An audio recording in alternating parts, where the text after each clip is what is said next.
Oh, selamat soreku. Selamat gini hari, Bang. Capek ku pulang dari Manchester. Gimana? Di Manchester berapa suhunya? Di Manchester suhunya 9 berapa gitu ku. Makan apa aja di Manchester? Bang Beok mana? Kenapa tinggal di sana? Masih ditinggal di sana. Dia masih ada misi satu lagi untuk Everton. Misi, Bang. Untuk Everton. Mau lobby dan Carlo, Bang. Kalau nggak diatur-atur sedikit, digesek-gesek dikit, nggak jalan. If you know what I mean, kan gitu. Iya. Nyatanya kita bisa lumayan banyak kemarin golnya ku. Sementara ada tim yang rival kita kemarin 11 lawan 11, 1-0. Mereka 11 lawan 11. 11 lawan 11. 1-0 cuma kalah. Bentar dulu. Kembali lagi di Porselang bersama saya Patrick, dan mari ini kita ditemani oleh saya bukan Fuad. Ya, saya bukan Fuad tapi Jabrik. Aku pertama kalinya nih gue. Yang satu Jabrikan dulu ya. Dulu. Sekarang Blapping. Iya, rambut lu kenapa jadi turun? Biasa. Masih malu ke tukang cukur. Masih ragu. Masih takut-takut ya. Iyalah, cepat pandemi. Tapi sehat ya, Ku? Alhamdulillah, Bang. Lalu gimana? Udah sehat banget. Kemarin absen berapa hari tuh? Alhamdulillah. Lumayan. Udah oke. Kemarin masuk angin. Nih, bagi yang nggak tahu, sebenarnya Engku Jabrik ini udah beberapa kali nih di Poros Halang, ya, di episode khususnya musim yang lalu ya, Ku ya. Tapi waktu Poros Halang belum sebesar sekarang. Iya, kan? Awal-awal ya masih. Iya. Nah, Engku ini, dia ini bukan siapa di komunitas Manchester United. Engku ini adalah ketua abadi Indoman United. Ya, karena dia turun karena bosen, karena udah capek. Bukan ya, Bu? Kenapa? Regenerasi ya. Udah saatnya regenerasi. Itu juga udah lama. Ini dulu bekas ketua umum Indoman United. Ya. Jadi UI, saya United Indonesia, dia Indoman United, tapi kita sama-sama sahabat. Dan sekarang sama semua komunitas kita sama-sama sahabat. Iya. Demi konten. Gue kelewat jujur kalau kayak gini, Ku. Bang, hari ini indah, Bang, ya? Indah banget, Ku. Hari ini indah ya. Gue kenapa indah? Kalau gue sih udah jelas kenapa, karena apa kata bahasa Jermannya, orang bilang enggak apa? Nine. Apa? Nine. Oh iya. Kalau gue tuh indah karena gue nggak seperti biasa, gue nggak begadang, gue nggak perlu melek tengah dini hari gitu. Terus bener, lu nggak nonton. Bangun subuh gue nggak ngeliat handphone, ya karena gue ngantuk banget, gue tidur lagi 5:30 gitu. Terus bangun jam 8 gue tanya bini gue, yang MU menang nggak? Gue baru melek gitu, menang nggak MU? Menang, kata bini gue. Berapa? 9-0. Lo ngaco lo, bilang. Serius ini dikasih lihat sama bini gue di handphone. Kayak nggak mungkin banget ya 9-0 ya. 9-0, buset nih main apaan, gue bilang. Oke, gue bilang ya udah. Terus gue ngeliat Twitter, gila selamat pagi, G-nya pakai 9 gitu pagi. Agak alay semuanya tadi pagi ya. Semuanya alay. Om Tio Nugroho juga tadi pagi gue lihat tweetnya selamat pagi. Pokoknya semuanya sih jadi alay tadi pagi. Ya, tapi worth it sih. Iya. Tapi gue belum mau nge-tweet kegembiraan hati gue tuh sebelum akhirnya Boston Celtic menang lawan Golden State Ya, Warriors. lu baru ngomong gitu. Kayaknya lu bahagianya bukan karena itu. Kayaknya karena 107, 111. 111. Warriors dan Celtic. Itu satu lagi informasi tentang Engku Jabrik. Dia adalah pecinta berat Boston Celtic dari zaman tak berantah. Betul-betul setia banget. Ini ibaratnya kalau Boston Celtic itu dan LA Lakers itu kayak Liverpool kali ya. Kalau di Liverpool ya. Nah, kan lama nunggunya, begitu juara basah lagi.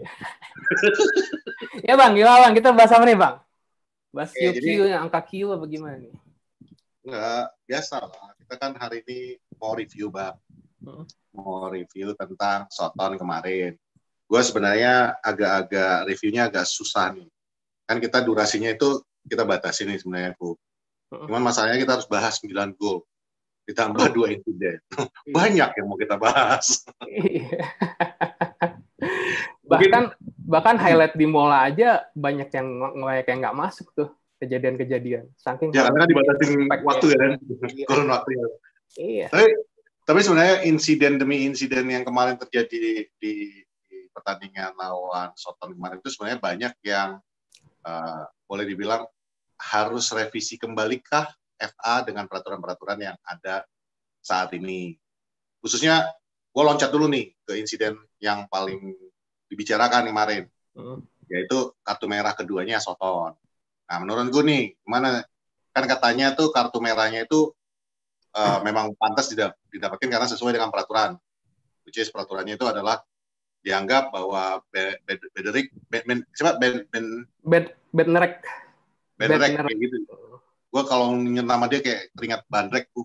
Katanya he did not play the ball kan, karena dia posisinya justru karena mau menghindari Martial, akhirnya nabrak tanpa memainkan bola, tanpa berusaha untuk membuat bola atau apa. Nah, sementara kalau berdasarkan peraturan yang kemarin juga dijelasin oleh unit-unit di luar, kalau misalnya dia sliding aja, tetap penalti, apapun tetap penalti, tapi minimal dia tidak dapat kartu merah, tapi kartu kuning. Itu yang saat ini lagi dipertanyakan. Nah, menurutku sendiri gimana tuh insidennya tuh?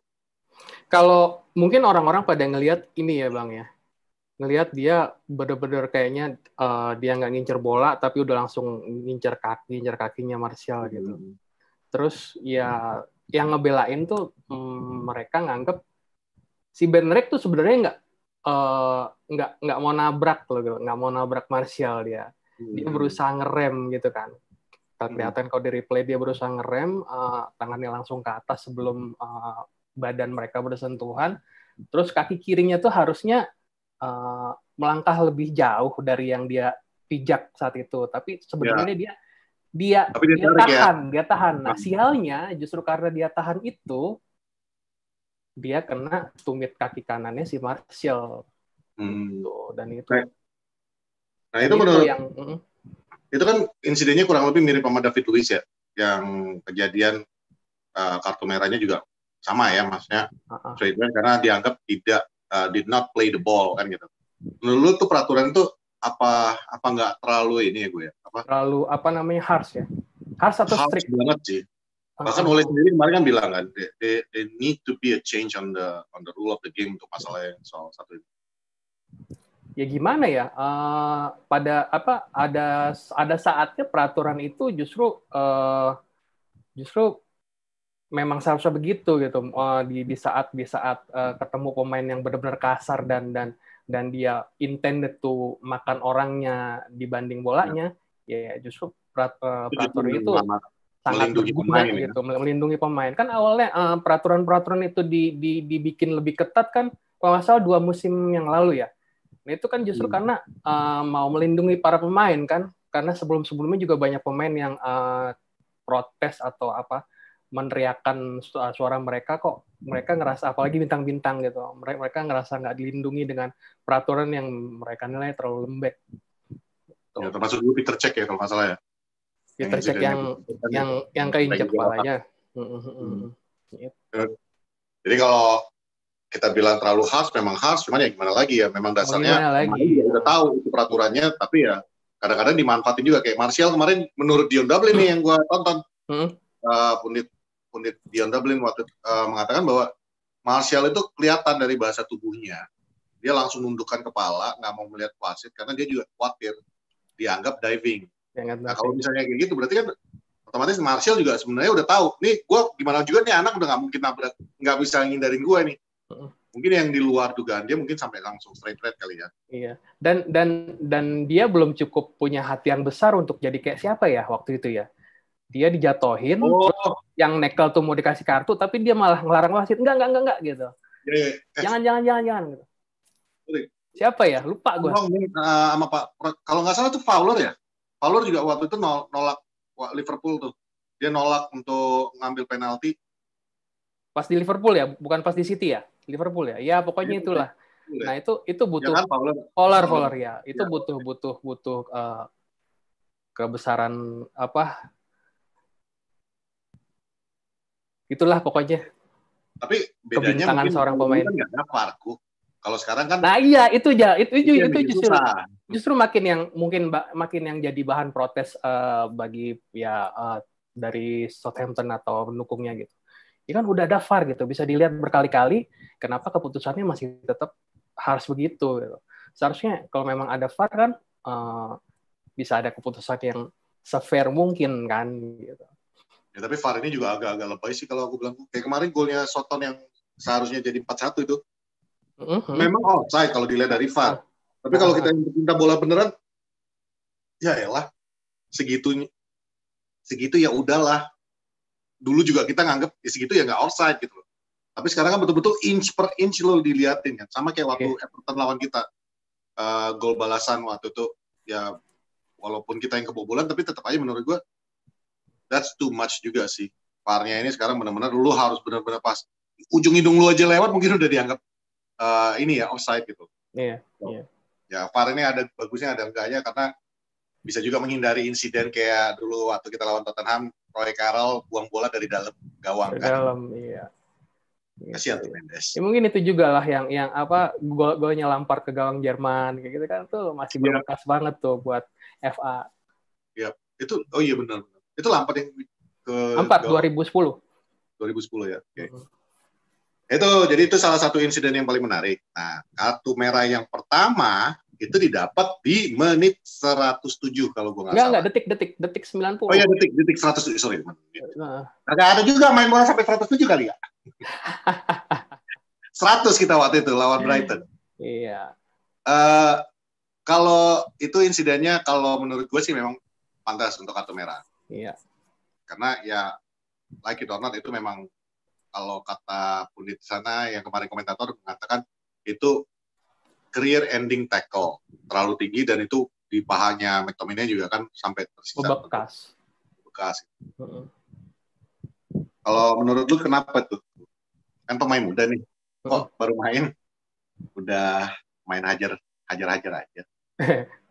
Kaget kali sih, soalnya si John Coates nih baru debut sebenarnya. Debut langsung jadi starter. Hah? Debutnya lawan Arsenal bukan? Debut as starter sih. Oh, debut starter. Ya. Gitulah. Nggak tahu mungkin dia sendiri nggak ngerasa itu ketinggian kali ya. Dan itu emang cepet banget sih mereka tabrakan kaki langsung naik gitu. Ya gue kalau ditanya kenapa ya mungkin dari pemikiran si John Coates ini ya gue ngerasa itu nggak ketinggian, gue lari kekencengan, atau gue mau nahan bola, gitu udah nyampe ke paha atasnya si Scott, itu udah kena lah. Tuh. Ya. Atau mungkin over trying untuk mengimpress manajer nih, gue kasih kesempatan starting. Gue nunjukin nih, gue bisa main keras, kebetulan McTominay nih, juru jagalnya MU gue jagal duluan, aku merah deh lah tuh. Tapi siapa yang duluan? Dia 107 detik 107. Masih kalah.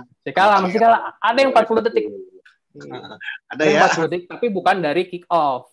Dari ketika dia masuk dan itu sebenarnya lebih parah kali Bu. Lebih parah ya udah. Ini dari kick off kejadian insiden. Oke.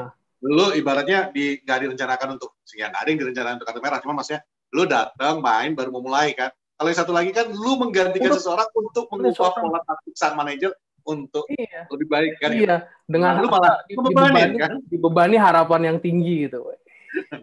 Makanya kita terus kabarnya nggak usah ya. Jumlah pialanya dia kalah sama Robin van Persie dan teman kotanya Michael Owen ya. Iya. Nah, yang gue mau angkat nih sebenarnya, yang gue puas kemarin tuh ngelihatnya itu, gue benar-benar puas dengan perubahan yang dilakukan oleh Aaron Wan-Bissaka dan Shaw. Ya. Khususnya AWB ya. Karena dua-duanya nih sekarang kita punya wingback yang dua-duanya nusuk ke dalam kotak. Dua-duanya berani masuk ke dalam kotak. Iya. Termasuk luar biasa loh hitmapnya. Termasuk golnya yang pertama kita itu kan luar biasa ya. Left wing back ngasih umpan yang nyelesaikan right wing back loh. Iya. Dan jangan lupa sebelum bola itu dioper sama si left wing back, yang ngoper geser dia mundur ke belakang dulu itu left forward. Rashford yang ngoper dia. Ya, Rashford yang umpan balik ke Shaw langsung cross masuk yang ke dalam kotak terima RWB. Dihajar oleh Aaron Wan-Bissaka. Itu bagi gue itu sebuah improvement banget yang dalam arti kalau dari kemarin-kemarin kan kita yang selalu jadi kendala kita ya kalau mau nusuk tuh pasti dari kiri mulu. Kemarin tuh udah mulai agak berimbang nih, kiri dan kanan dua-duanya masuk. Mudah-mudahan nggak cuma one game off ya, nggak cuma di pertandingan ini, mudah-mudahan di pertandingan berikutnya juga bisa kurang lebih yang sama. Walaupun gua kemarin agak sempat was-was ketika AWB menit ke berapa gitu ya, mulai kelihatan kesakitan dan MU udah kehabisan pergantian kan. Iya. Itu komentator sampai bilang nih, kalau sampai kayak gini ya nggak akan ada ruginya juga 10 lawan 10 jadinya karena kan memang sama-sama down one man lah istilahnya. Itu sebelum kartu kuning yang kedua. Dan plus kemarin juga Luke Shaw dua assist kan ya dari posisinya. Dua assist yang sama. Lo ngerasa kayak balik lagi ke zamannya MU yang zaman dulu nggak sih? Oh iya. Yang kita ibaratnya gol-golnya itu bisa ngandalin heading lagi, crossing masuk. Padahal beda banget kan kayak di awal musim aja. Awal musim dengan sekarang ini beda banget kan? Iya. Dengan 4-3-3 atau 3-4-3 itu kita berasa kayak 4-4-2 zaman Sir Alex sih memang. Yep. Padahal yang striker benar-benar cuma Cavani kan. Gitu. Kalau komentatornya kemarin malah bilang ini MU kayak bermain 2-3-7 kalau karena di depan itu ada 7 pemain di dalam kotak penalti. Itu seganas itu kemarin MU pengen mencetak gol, which is bagi gue tuh when was the last time kita ngelihat sejak Sir Alex pensiun lah ya, MU bener-bener yang namanya sampai memenuhi kotak penalti lawan. Kemarin tuh literally ya kayak zaman dulu kita nonton MU, dulu malah kalau kita ketinggalan tuh yang MU tuh yang ngepung sampai menit keberapa pun biasanya mau berakhir babak pertama menjelang habis pertandingan dikepung. Giggs pindah ke kanan, Beckham pindah ke kiri. Pokoknya taktik yang nggak ketebak aja gitu. Yang nggak ketebak kan, intinya dikepung aja di dalam. Nah itu kemarin tuh yang gue rasain tuh kayak gitu nontonnya. Buset nih beneran deh. Soton tuh sama sekali nggak bisa keluar dari halfnya ya. Betul-betul yang merasa kayak semuanya tuh berada di ya lu one misplaced pass diambil dan pasti kebobolan. Which is kejadian golnya Scott McTominay kan. Yang di passing, ditepis, dibuangnya salah, balik lagi malah ke McTominay. McTominay passing terus pas ke Bruno balik ke Greenwood shooting, balik ke McTominay dan ditembak dari jarak jauh. That was actually a beautiful goal. Itu kalau gue bilang itu baru yang namanya Pogba. Golnya Pogba kan model-modelnya gitu kan? Model gitu. Iya. Lagi nggak ada dia. Lagi nggak ada buat nggak apa-apa. Dan ya walaupun Pogba juga nggak main kemarin, tapi kita omongin aja nggak apa-apa. Nggak apa-apa, justru karena itu, karena dia nggak main makanya kita ngomong. Tapi menurut lo kenapa dia nggak dimainin tuh? Bukannya dia man of the match kita ya bulan lalu ya? Player of the week, player of the month. Iya, player of the month ya. Iya, player of the month. Kenapa player of the month malah nggak dimainin? Kenapa ya? Karena mungkin nih ya. Oleh mau bikin Bruno stand out lagi nih. Bruno stand out lagi dengan dikasih tandem di tengah tuh barengan Fred sama Scott. Ya udah dan ternyata it works kan. Apa namanya? Sempat beberapa kali tuh dia bilang adanya Pogba kembali on formnya dia yang dikorbankan justru adalah performanya Bruno Fernandes. Bruno ya dia juga dengan statement itu. Dia nggak pernah involve di berapa gol di berapa pertandingan. Bentar. Pogba kabarnya juga knock ya? Iya. Knock juga ya, ya udahlah. Jadi memang kesempatan untuk knocknya di mana pas waktu lawan Sheffield kemarin? Arsenal. Arsenal. Oh latihan. Oh. Makanya latihan jangan knocking. Udah nggak latihan bareng Lingard kali ya, jadi ya susah, jadi nggak ada teman berdansa, nggak ada teman joget.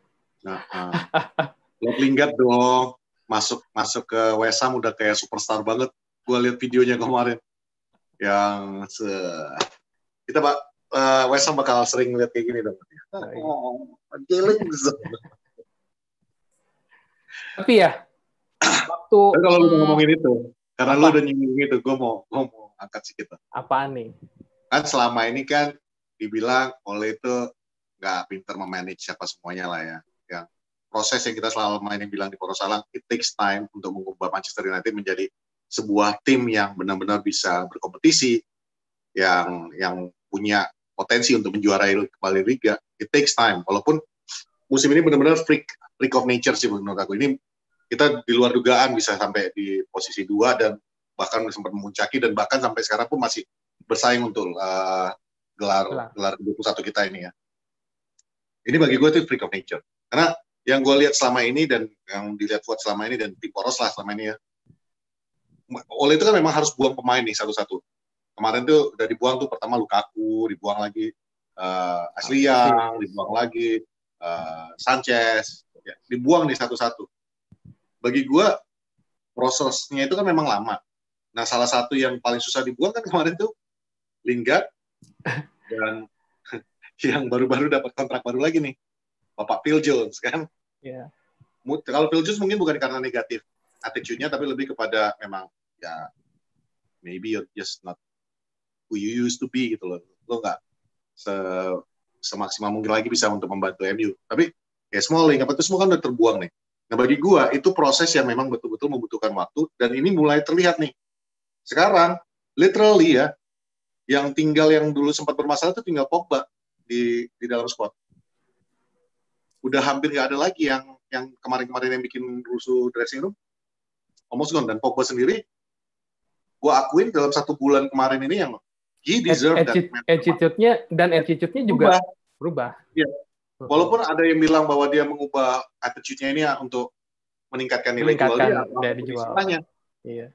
Dari interview dia dengan Rio Ferdinand di video dia di acaranya Rio itu yang gue tangkap itu adalah salah satunya adalah ya gue pengen juga lah gue dikasih kepercayaan oleh tim ini dan gue juga pengen loh kalau memang kita punya kesempatan untuk juara why not, siapa ya sih sebenarnya lo nih dalam sebuah tim yang tadinya lo pikir elah karena kita at the beginning kan hancur-hancuran banget nih, in the middle kita udah mulai baik, pasti adalah pikiran dia ya udah kalau memang kita punya kesempatan why not gitu, let's give it our best. Dan bulan lalu sih gue ngeliat memang banyak perubahan, tapi ya itu prosesnya itu it took time dan sekarang udah mulai nih kita melihat hasil-hasilnya walaupun ini belum hasil akhir dan perjalanan masih panjang kan masih gitu, panjang ya. Setengah musim ini mungkin gara-gara ini juga ya beban yang diberikan beban dari para fans juga udah mulai menurun gitu ya. Para fans udah nothing tulus kalau musim ini nggak akan juara liga lah gitu. Tentu dengan keikhlasan yang gitu di tengah dia di tengah-tengah, tahu dikasih performa yang bagus apalagi di away game gitu. Siapa yang nyangka kita bikin rekor nggak terkalahkan di tandang selama setahun gitu. Dan itu masih berlanjut dan itu berpengaruh cukup banyak buat kita untuk bisa ada di puncak kemarin selama 2 minggu. Dan sekarang juga poin sama tapi cuma beda 1 match. Dua match. Satu Kak. 1 apa 2? 2 games in hand. Sama City. Tuh ya. Oh ya udah ya. Poin sama. Tapi gue sih karena mereka harus ketemu sama Liverpool. Ya itu yang mereka akan lakukan minggu depan ini kan. Mereka harus ketemu sama Liverpool dan kita juga masih ketemu sama mereka. Ya kayak dulu zamannya Sir Alex ngomong dan termasuk Ole juga kemarin kan ngomong. Ya we decide the game in our own hands kan gitu. Jadi kalau memang ya kita berharap sih Liverpool bisa mengikis poinnya. Baru setelah itu ya tetap aja walaupun akan Liverpool bisa kalahkan City tetap aja it goes back to us. Bisa nggak kita menyelesaikan pekerjaan dengan mengalahkan City di kandang mereka kalau nggak salah. Nah, kalau ngarepin kayak Tottenham, ngarepin Arsenal, kayaknya susah. Susah. Yang betul-betul menurut gue masih bisa mengalahkan City ya tinggal Liverpool. Iya. Everton juga bisa, tapi udah nggak ketemu ya mereka ya, masih nggak sih? Ya pokoknya ini udah ketemu 2 kali deh. Karena kan baru-baru ini kan ketemu sama dia. Gue lupa. Bugi timnya City tuh ya tim-tim mediocre. Ya, we never know kan. Ya balik lagi pertandingan masih ada sekitar 16 pertandingan ya kalau nggak salah. Berapa pertandingan itu lupa. Okay, anything can happen dalam waktu itu ya. Tapi yang perlu diwaspadai juga perlu ya dijadikan kekhawatiran sedikit lah gitu. Aguero kan comeback juga gitu. Jadi ya pasti kasih pengaruh yang signifikan buat City. Ya, dan betapa menyakitkannya ya, Bu, kalau misalnya kebayang nggak nih lo, sampai game 38 poin kita sama, dan Aguero kembali lagi yang mencetak gol penentu. Trauma, kata Mimin. Rara gimana Rara waktu itu Rara? Rara nggak nonton bola, lu juga seharusnya nggak nonton bola, tapi kalau lu tahu banyak nih gue. Enggak, apa namanya yang kejadian 2012 itu ya, 2011 ya, juara pertama kalinya Manchester City. Iya. Premier League ya, sorry bukan secara liga. Nanti ada yang tersinggung, dibilang juara. Kayak yang merah kan, Merseyside merah itu kan mengatakan selalu nggak terima kalau gue bilang. Terima kalau. Ayolah, baru sekali juara. Enggak dong, kita udah 19 kali dong ini katanya.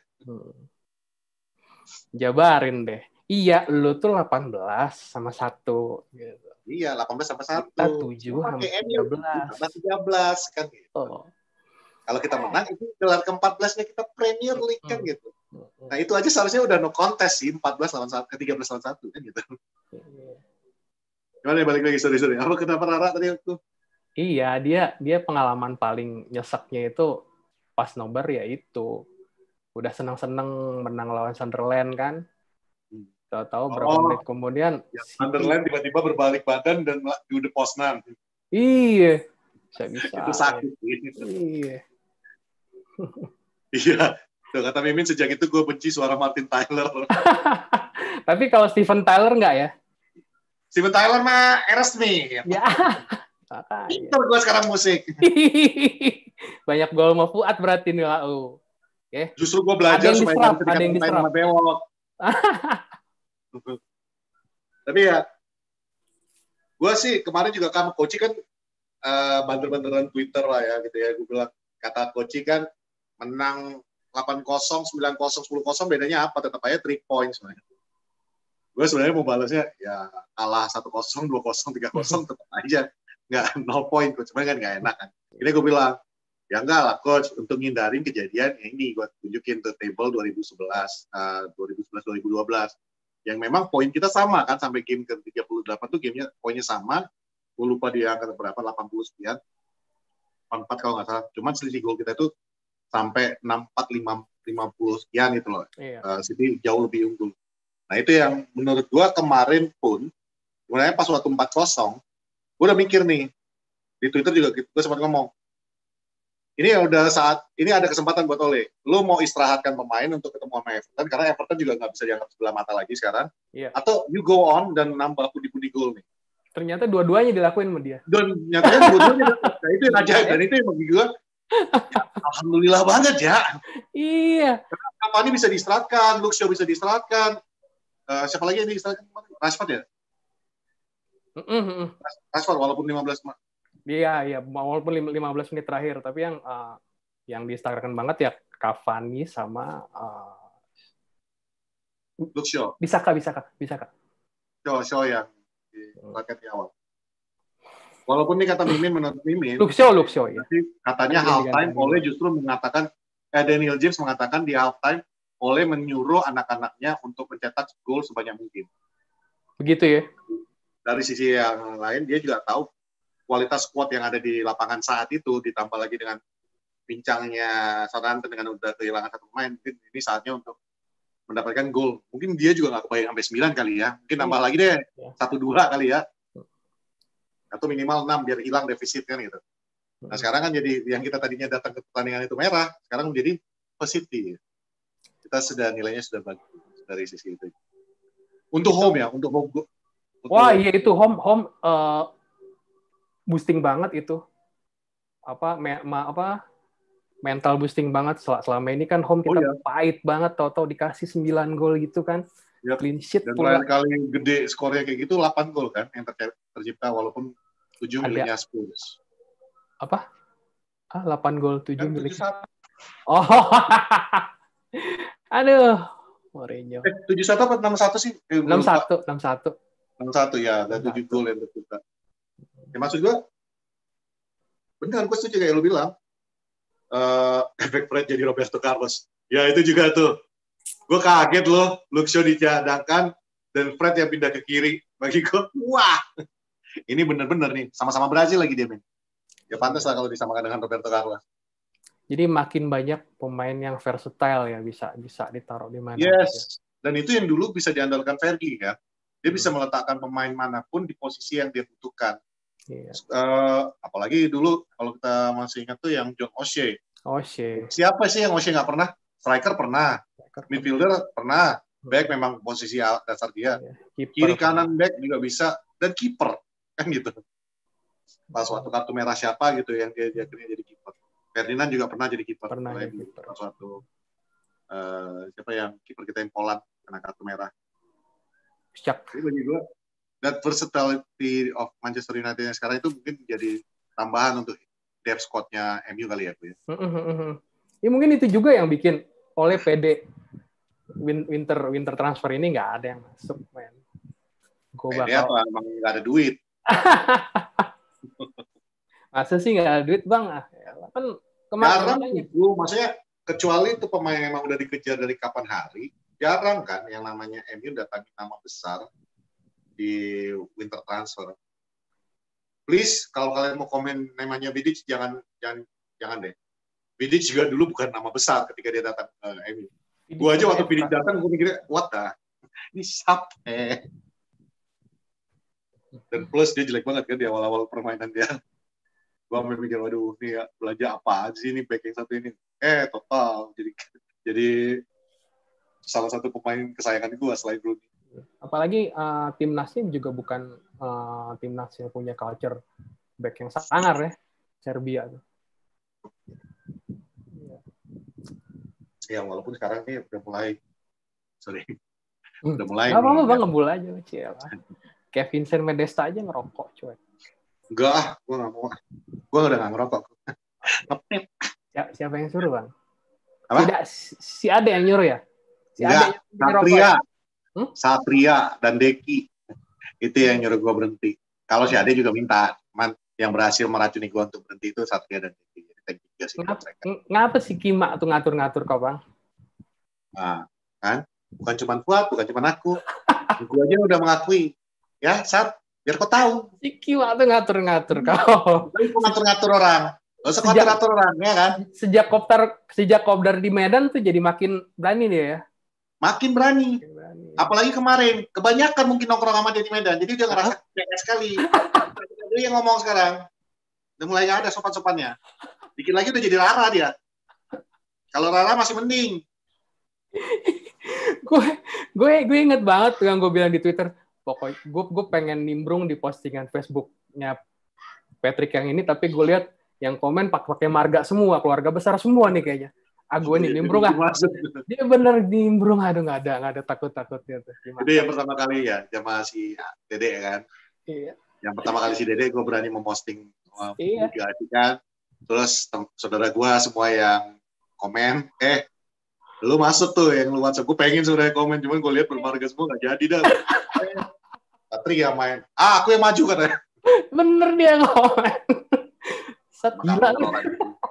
Tadi gangguin via anak UI Medan. Tuh, ada aja memang kelakuan. Tapi back to the game lah. Ya, back to the game. Okay. Tadi kita udah bahas Luke Shaw, kita udah bahas mah. Ada satu lagi nih, kutukan nomor 7.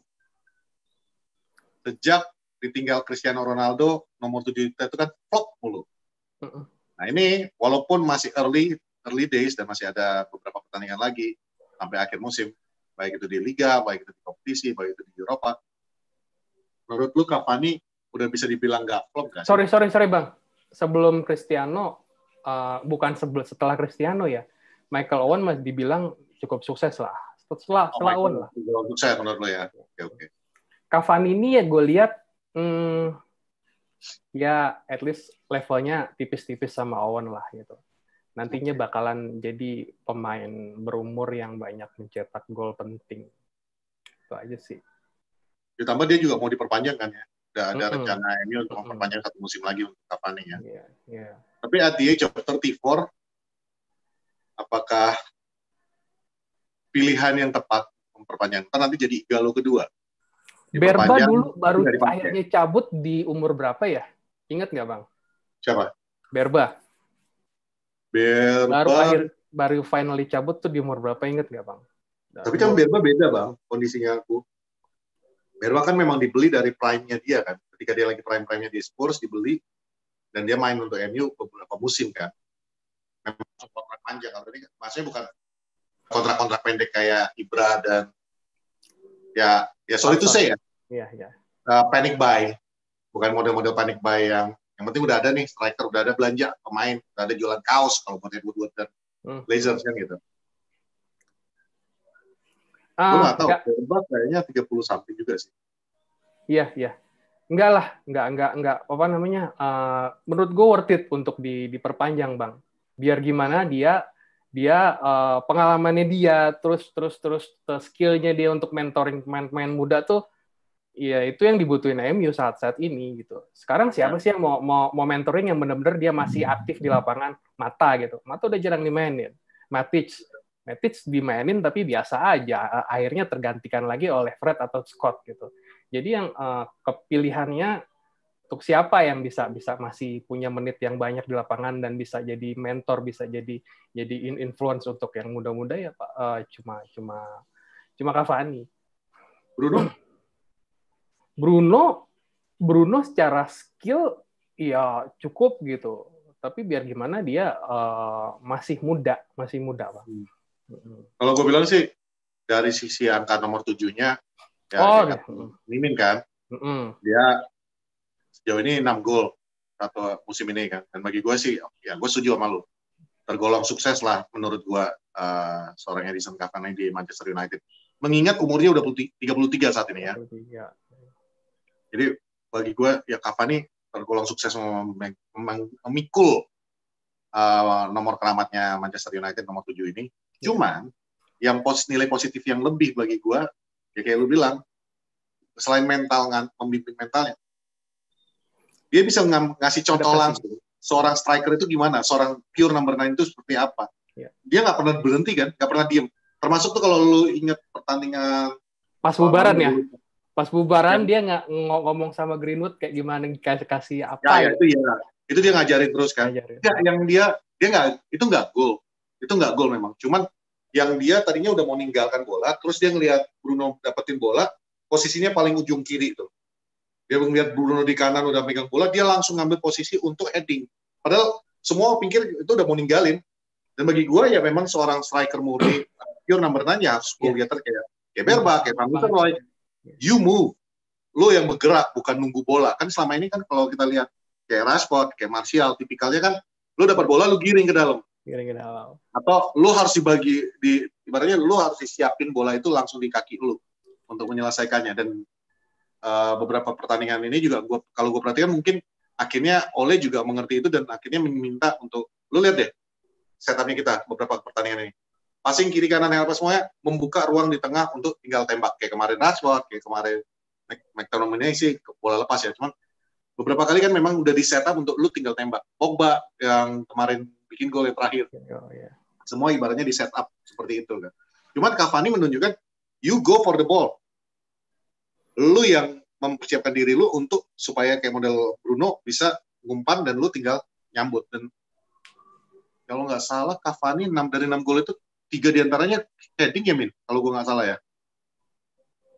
It says something ketika lu bisa heading the ball in dari bola, bukan posisi bola mati ya. Shows what a number 9 is. Dan menurut gue itu contoh yang baik untuk Rashford dan Greenwood khususnya bagi gue. Iya. Dan apa namanya crossing yang dia terima itu ya bukan dari crosser level dunia gitu lain kalau ya itu dari bukan yang biasa aja lah gitu. Dan dia bisa ada di situ. Gitu. Terus ingat nggak waktu kalah lawan Sheffield kemarin gitu, yang ketika ada footage yang memperlihatkan ketololan Martial di game itu gitu, yang Martial diam aja, dia jogging gitu, kagak gerak. Ada momen di saat si Martial lagi diem aja nunggu bola, dilewatin kenceng banget sama Cavani gitu.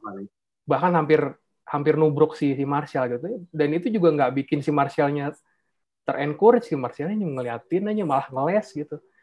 Ya saat itu memang si Martial memang underperform banget. Dan dari situ gue bisa ngelihat si Cavani ini benar-benar striker sejati yang pintar cari ruang, positioningnya gila, dan finishingnya juga mantep. Pokoknya gitulah, komplit. Yang kemarin golnya Cavani lagi-lagi ya, golnya seorang number 9.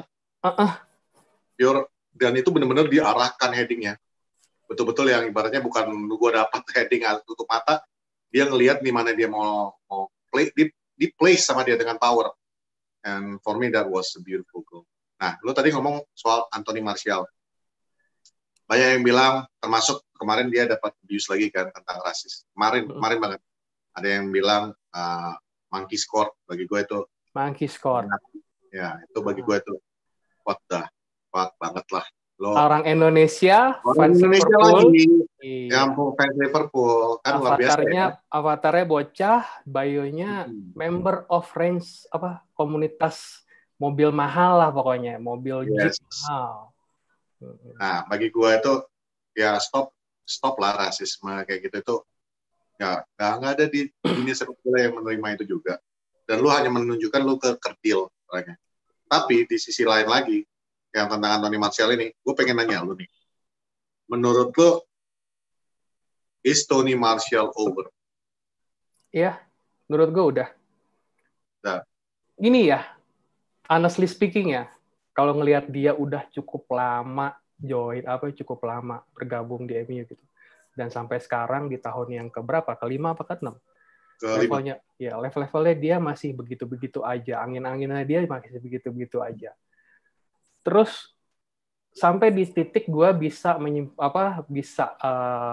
menyatakan bahwa levelnya dia udah nggak jauh beda sama David Bellion. Kesel gue. Jauh ya David Bellion. David Bellion, oke, dia kadang-kadang dia kalau lagi top formnya oke, main likak-likuk, pressing shot, tendangan kenceng, diagonal segala macam ya. Tapi ya gitu nggak pernah konsisten. Ya. Tapi 2 golnya kemarin cakep-cakep sih. Golnya Martial. Ya cakep-cakep. Gol pertama khususnya gue suka banget tuh gol pertamanya dia. Kemarin kan yang 9-0 yang semalam kan? Iya. Bermain di saat kita udah leading 5 gol dengan bermain di saat masih 0-0 atau malah ketinggalan, ya jelas ininya beda. Mentalnya jauh berbeda ya. Kita tadinya ya gue nggak bisa bikin gol ya, udah menang juga kan gitu ya. Menang juga, iya. Gitu Bang. Ya gitulah pokoknya.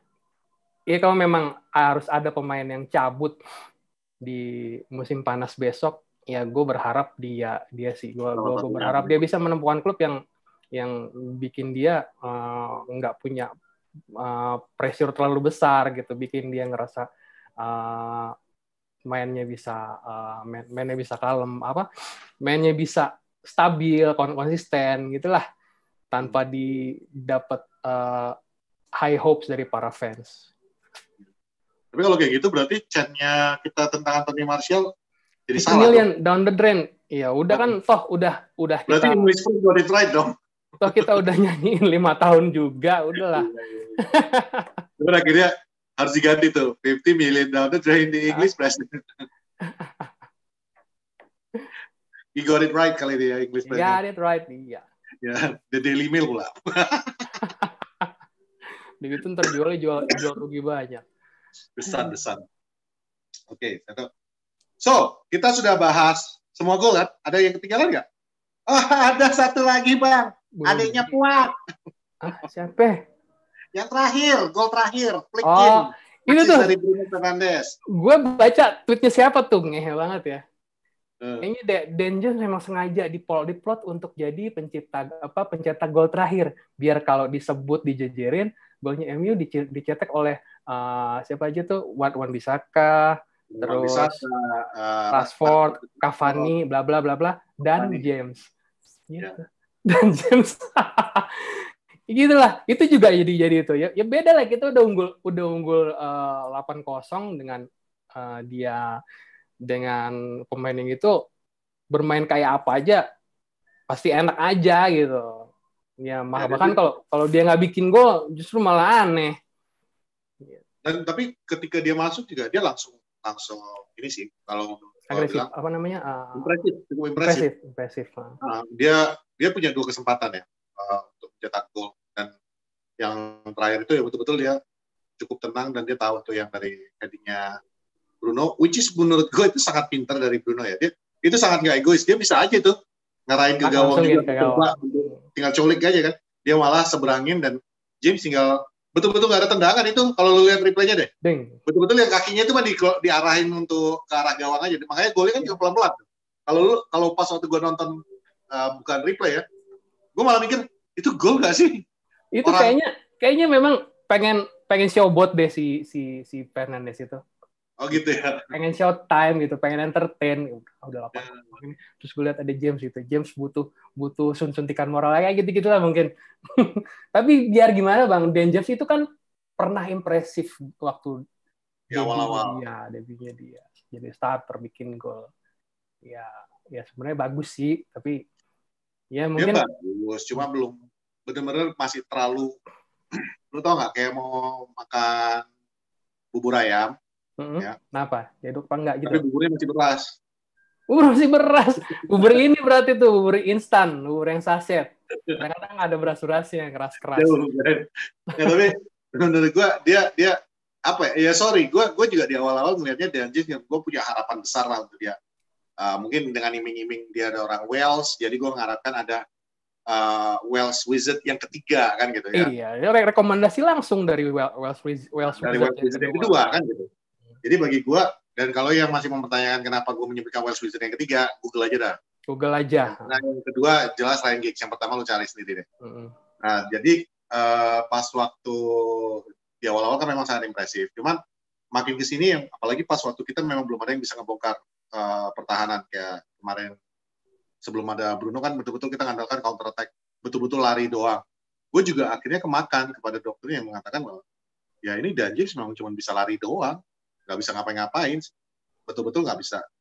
Ya oke lah, his shooting is average tapi untuk dia ketenangannya, untuk decision makingnya, untuk bahkan untuk ya ekstra tricky-trickinya dia malah jauh di bawah kayak model-model Fred. Bahkan Fred beberapa kali kan yang kita selalu ngetawain Fred nggak bisa ngapain-ngapain, realitanya dia bisa main-mainin bola di tengah, keeping possession. And for me, Dan James couldn't do that, gitu. Nggak bisa melakukan itu. Nah, makanya kemarin pas waktu dia bikin gol itu, I'm happy for him. Mungkin lebih karena mukanya itu kan sangat memelas ya. kayak minta dikasihani banget gitu ya. Dan begitu dia bikin gol, kayaknya nih keangkat nih. Lo udah bikin gol, tenang, lo udah bisa senyum dikit. Pemain lain juga gue lihat kalau dari bahasa tubuh gue ngeliat kayak sangat melindungi dia kan, yang ibaratnya Bruno yang gosokin kepala dia, yang good job little brother kan gitu ya. So for me kemarin itu 2 manusia yang kemarin agak susah bikin gol akhirnya mencetak. Tony Martial dengan 2 dan James 1. Yang kasihannya Greenwood balik lagi tidak mencetak. 2 pertandingan lagi nih sekarang nggak bikin gol kan. Setelah kemarin kita semua bilang he's back gitu kan. Ya, dia gini dia. Padahal tuh lambai kenapa? Hai, itu mau bilang I'm back atau gue pulang? Oh iya, tapi asis, Mayan, kata Mimi. Emang asis lawan siapa dia? Ke siapa? Gue lupa. Golnya Rashford ya? Rashford. Oh iya, golnya Rashford. Oh iya, lupa. Ada satu lagi lah yang pencetak golnya. Bunuh diri. Bruno Fernandes. Oh iya, penalti. Ya. Kalau dia mah raja penalti ya, gosok voucher terus ya. Ya, tapi di luar itu juga kan itu kan bahasa mereka yang anti Manchester United ya kan, dan bolot-bolot yang katanya ya Fernandes cuma bisa bikin gol ya melalui penalti, tapi ya kayaknya Jurgen Klopp udah melihat first hand bahwa nggak cuma dari penalti kok bisa. Kemarin ada satu tuh free kick-nya. Itu kan posisinya free kick-nya itu sama persis kayak waktu lawan Liverpool. Enggak, Bang. Rada melipir ke kiri itu sudutnya nggak bagus. Maka dia nggak mungkin. Ngapain sih lu bikin rata di tanah? Iya, makanya rata Ya, di kan? tanah. Jadi kena siapa? Kenapa nggak cuma rata? Iya, nggak tahu lah. Ya, kita ini kan udah kayak fans kardus. Udah terjadi, jadi kita bisa bilang, kenapa nggak kayak gini? Kenapa nggak kayak gitu kan? Ya itu, dan ditambah lagi yang terakhir ya gol bunuh diri ya. Bukan yang terakhir, itu gol ke 3 atau yang keempat ya? Iya. Gol Pak. Yang masih gol bunuh dirinya Benderek yang bagi gue that one night adalah malam neraka bagi seorang Benderek. Udah gol bunuh diri, ngelepas gol ketiga, kena kartu merah pula penutupannya. Yeah. Nah itulah. So, 9 goals, ada komentar tentang pertandingan itu, Ku? Udah lah Bang, gila nih gue gantiin Bang Fuad, tapi durasinya selama ini ntar para rakyat poros halang. Nggak ada sebutan sahabat poros. Sahabat poros. Gue kemarin ada suka ada satu yang tulis. Kan kita punya istilah dari Om Yang kan kita dapat untuk Bani Ole Out kita bilangnya bolot kan. Bolot. Bolot. Kemarin ada yang bilang bolang. Apa tuh? Bani poros halang. Wah, boleh tuh, boleh. Oke, bolang. Para bolang. Jadi ya oke lah. Kita mungkin sampai sini dulu ya, Ku. Iya. Next time. Udahlah, jangan lama-lama. Ya, sorry juga kemarin nggak ada review karena memang kita lagi ngurusin lah supaya lancar dan ternyata cuan 9-0. Mudah-mudahan lawan Everton yang kita akan hadapi di hari Minggu. Buat di sana. Mudah-mudahan Bang Fuad juga bawa hasil ya. Gua kan kita ketemu lagi di match preview ya Bang ya. Ya, ini match review, ntar next one match review. Oke, itu aja. Thank you banget Bang Patrick. Thank you banget para bolang. Mohon maaf atas banyak. Jadi sebutannya bolang tadi ya. Iya udah bolang aja. Bani poros halang. Alright, we'll see you at the next episode. Sampai di sini dulu. Have a great evening, everybody. Have a great evening. See ya.